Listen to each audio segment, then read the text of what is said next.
how superiority can solve the problem of MNCs in India. Basically जो superiority का जो concept है, it can solve all the problems that pertain to humanity. मानव जाति से जुड़ी हुई हर एक समस्या का समाधान जो है वो सुपीरियरिटी में है. जो लोग कॉन्सेप्ट समझ चुके हैं सुपीरियरिटी का अच्छे से, वो लोग इस बात को भी समझ चुके होंगे. नहीं तो यू कैन कंटेम्पलेट इट, और मैं कुछ आगे वीडियो बनाऊंगा अलग अलग समस्या पर अलग अलग, तो उससे और बात समझ में आएगी.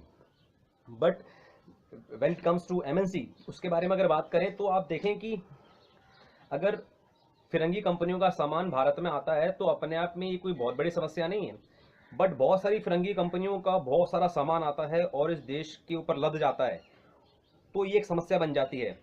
जो राष्ट्रवादी लोग हैं उनके हिसाब से समस्या कैसे है कि यहाँ के जो डोमेस्टिक इंडस्ट्रीज हैं, जो यहाँ के स्वदेशी उद्योग हैं, जो यहाँ के उद्योग है, बेसिकली उनका नुकसान होता है, उनका हनन होता है, यहाँ की संस्कृति का हनन होता है, यहाँ की इकोनॉमी पर फिरंगी कंपनियों का कंट्रोल होता है, जो कि कोई गलत नजरिया नहीं है. I mean this is the right way, the way they think.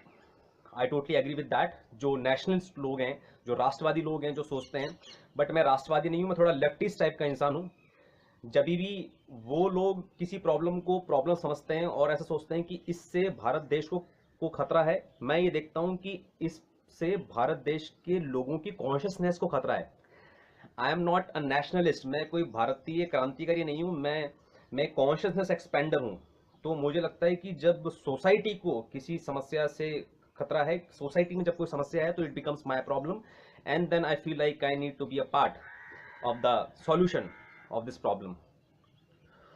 और इसके अलावा मैं एक और बात कह दूं, अगर आप थोड़े से भी स्पिरिचुअल हैं, लॉ ऑफ अट्रैक्शन के बारे में जानते हैं, तो आपने ये सुना होगा, ये पढ़ा होगा, व्हाट यू रेसिस्ट परसिस्ट. जिस चीज को आप बार बार सोचते हैं, जिसके बारे में बार बार बात करते हैं, जिस चीज का प्रचार करते हैं, वही चीज होती है, उस चीज का वर्चस्व फैलता है. तो when you talk about problem and you again talk about problem and again you talk about problem at bigger level and you talk about problem to everybody, the problem persist. तो विदेशी कंपनियों की वजह से हमारे देश को ये नुकसान है, विदेशी कंपनियों की वजह से हमारे देश को ये नुकसान है, विदेशी कंपनियों को भगाओ, विदेशी कंपनियों को भगाओ, विदेशी कंपनियों को भगाओ. तो विदेशी कंपनियों के मतलब आई एम परसिस्टिंग इट. तो when I am resisting it, I am resisting it. तो when I resist it, it persist. तो प्रॉब्लम के बारे में बात करते रहने से प्रॉब्लम और आगे कंटिन्यू होती है. तो प्रॉब्लम का सॉल्यूशन क्या है? प्रॉब्लम का सॉल्यूशन, जो राष्ट्रवादी लोग हैं उन लोगों को लगता है कि स्वदेशी चीजों का इस्तेमाल करना प्रॉब्लम का सॉल्यूशन है, विच इज एब्सोल्युटली फाइन उनके हिसाब से. बट मेरे हिसाब से क्या है प्रॉब्लम का सॉल्यूशन? प्रॉब्लम का कॉज देखना होता है. बेसिकली जो मल्टीनेशनल कंपनियां हैं वो यहाँ पर इतना कब्जा कैसे कर लिया है. मल्टीनेशनल कंपनियां जो होती हैं, जो फिरंगी कंपनियां होती हैं, उनके पास एक ही हथियार होता है, उपभोक्तावाद, कंज्यूमरिज्म का. और वो हर एक इंसान को सामान नहीं बेचती हैं. यहाँ पर 150 करोड़ लोग हैं, उनको सामान नहीं बेचती हैं. एक बहुत बड़ा वर्ग है जो खर्चीला वर्ग है भारत देश में. उन लोगों को, उस वर्ग को लग्जरी का, लाइफस्टाइल का एक इल्यूजन दिया जाता है, एक मिराज क्रिएट कर दिया जाता है, जिससे उनको लगता है कि अगर मैं ये सामान खरीदूंगा तो मतलब I will feel entitled, I will feel fulfilled. एक सेंस ऑफ एंटाइटलमेंट आता है, फंडामेंटली उससे इंसान को खुशी मिलती है. और ये तो कॉन्सेप्ट है सुपीरियरिटी का.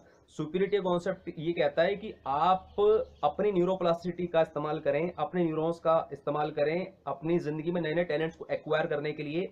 और थोड़ा और स्पिरिचुअली बात करें तो आपके अंदर ही हिडन और लेटेंट टैलेंट्स हैं, प्रतिभाएं हैं, क्रिएटिविटी है, उनको बाहर लेकर आने के लिए, उनको प्रिवेल करने के लिए आप अपने दिमाग के चक्के चलाएं, अपने दिमाग के न्यूरॉन्स को फायर करें. और अगर आप ना करेंगे तो फिरंगी कंपनियां इस्तेमाल करेंगी. आपके ब्रेन में जो डीएनए है, जो इंस्टिंक्ट्स हैं, जो सेक्सुअल डिजायर्स हैं, जो इंक्लिनेशन टुवर्ड्स स्वीट थिंग्स हैं, जो इमोशनल इंक्लिनेशंस हैं, तो छोटा बच्चा दिखा दिया डायपर का ऐड देने के लिए, आधी नंगी लड़की दिखा दी, बाबूजी दिखा दिए, फैमिली दिखा दी, स्वीट चीजें दिखा दी, मतलब इमोशंस का इस्तेमाल करते हुए. तो they will use your neuroplasticity, they will use your brain circuitry to program you, program that specific group. जो वर्ग है भारत में, जो खर्चीला है, जो इन बहुराष्ट्रीय कंपनियों को इस काबिल बनाता है कि वो भारत में 1 करोड़ रुपए का इन्वेस्टमेंट करें और 100 करोड़ रुपए का मुनाफा कमा के जाएं यहाँ से. वो जो ग्रुप है, वो उस ग्रुप को इस लाइफस्टाइल के लिए, इस लग्जरी के इल्यूजन के लिए, लग्जरी के मिराज के लिए प्रोग्राम किया जाता है। तो आप देखें कि मतलब अगर यूट्यूब पर कोई मेरी वीडियो देखता है और वो हिंदी भी समझता है और इंग्लिश भी समझता है, तो वो इसी ग्रुप से बिलोंग करता है। मैं उसी ग्रुप को एड्रेस कर रहा हूँ।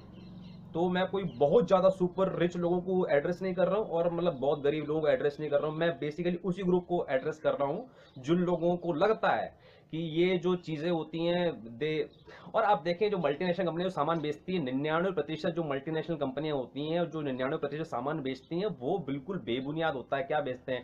चॉकलेट, साबुन, तेल, क्रीम, टमाटर की चटनी, मैगी और कोल्ड ड्रिंक, चिप्स, ये सब चीज़ें बिल्कुल बेबुनियाद हैं। टूथपेस्ट, ये सब चीज़ें भारत में ऑलरेडी सब चीज़ें हैं। एफएमसीजी जो चीज़ें हैं जिसके दम पर जो फरंगी कंपनियां हैं अपना राज यहाँ पर स्थापित कर चुकी हैं, we already have it, but still we want those products to feel that we are superior. That's the whole point.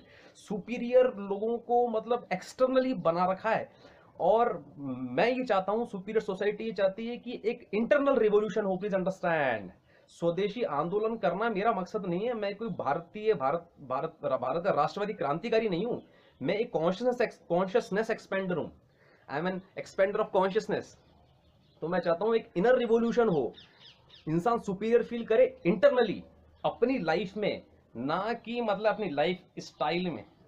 सामान खरीद के, और सामान खरीदेगा तो फिर वो और नौकरी करेगा, फिर बड़ी नौकरी करेगा, बहुत भ्रष्टाचार करेगा। And I totally hate people who go to jobs. मतलब ये बहुत बड़ी सामाजिक समस्या है कि जॉब पे जाना, फिर वो सैलरी लेकर आना, फिर मॉल में जाना, सारा खर्च कर देना, फिर दोबारा जॉब पे जाना, फिर सैलरी लेकर आना, 30-30 दिन 30-30 हज़ार की नौकरी करना। सो आई मीन फॉर एग्जाम्पल, जैसे कि जिस फ़ोन से मैं ये बात कर रहा हूँ और पिछले 100 वीडियोस तो मैंने इसी फ़ोन से बनाए होंगे। मैंने 2 साल पहले अपनी नौकरी छोड़ दी थी। मेरी नौकरी थी कुछ 1,70,000 की। पार्ट टाइम में जॉब करता था 4 घंटे की, तो मेरी 85,000 की सैलरी थी। उसको आप फुल टाइम कर देंगे तो 1,70,000 बन जाएगी। तो आप देखेंगे 25-30 लाख का नुकसान मैंने उठाया पिछले 2 सालों के अंदर।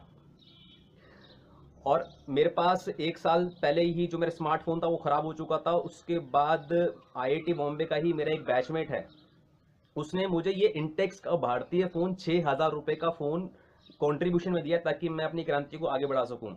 अभी आप देखेंगे मेरी सिस्टर है, वो बैंक में काम करती है, उसके बाद बहुत सारे पैसे आते हैं, उसके पास आईफोन है। Now you need to understand that iPhone is entirely an illusion of luxury, of lifestyle, that iPhone is not helping her expand her consciousness at all.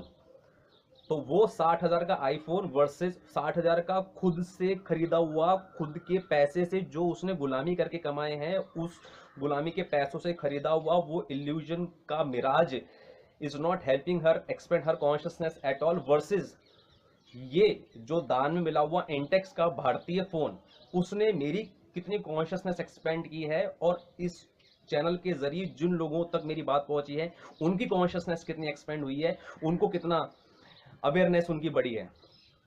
So that's the whole point. अगर आपको consciousness expand करनी है तो उसके लिए आपको भारी तरीके से, भारी आडंबरों से अपनी लाइफस्टाइल को एनरिच करने की जरूरत नहीं है। You need to enrich your lifestyle from with in.